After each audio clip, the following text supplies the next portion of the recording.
लेकिन उसी दौरान द्वितीय विश्व युद्ध भी चालू हो गया। प्रथम विश्व युद्ध के बाद द्वितीय विश्व युद्ध चालू हुआ। उसमें वो युद्ध यूरोप में ही हो रहा था, लेकिन वहाँ जो देश थे, जर्मनी, ब्रिटेन, फ्रांस, ये बड़े उस समय उन्नत देश थे। उनमें जब युद्ध चल रहा था तो यहाँ से लोग जा रहे थे, हमारे भारतीय लोग वहाँ के युद्ध में भेजे जा रहे थे। ऐसी परिस्थितियों में सुभाष चंद्र बोस भी भारतीय राष्ट्रीय कांग्रेस के एक बार राष्ट्रीय अध्यक्ष रहे, वो भी रहे। लेकिन जब उनको भी ये लगने लगा कि नहीं, इन अंग्रेज़ों का साथ, अंग्रेज़ों को हम ऐसे नहीं निकाल पाएंगे, हमें भी इनके साथ लड़ना पड़ेगा, तो वो जापान चले गए और जापान के साथ मिलकर के आज़ाद हिंद फौज की गठन किया। जापान ने उसमें सहयोग किया, क्योंकि अमेरिका, जापान, ब्रिटेन, इनकी बड़ा बड़ा युद्ध हो रहा था। द्वितीय विश्व युद्ध में जापान पर परमाणु बम डाले गए थे अमेरिका द्वारा। उस समय विश्व में बहुत स्थितियाँ खराब थी। भारत में बहुत चरम पर स्वतंत्रता संग्राम पहुंच गया था। गांधी जी के नेतृत्व में पूरे देश में एक माहौल बन गया था।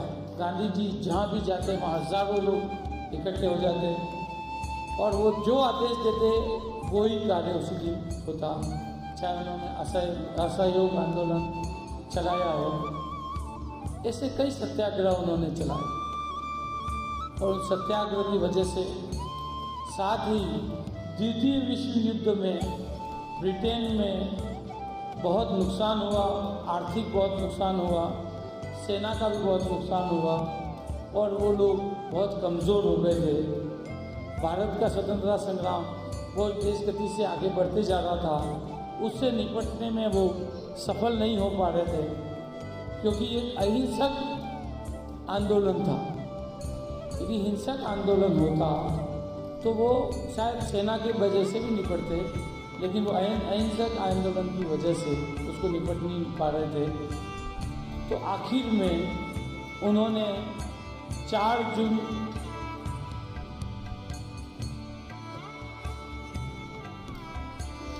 को एक घोषणा की कि 15 अगस्त 1947 को हम भारत को आज़ाद करते हैं।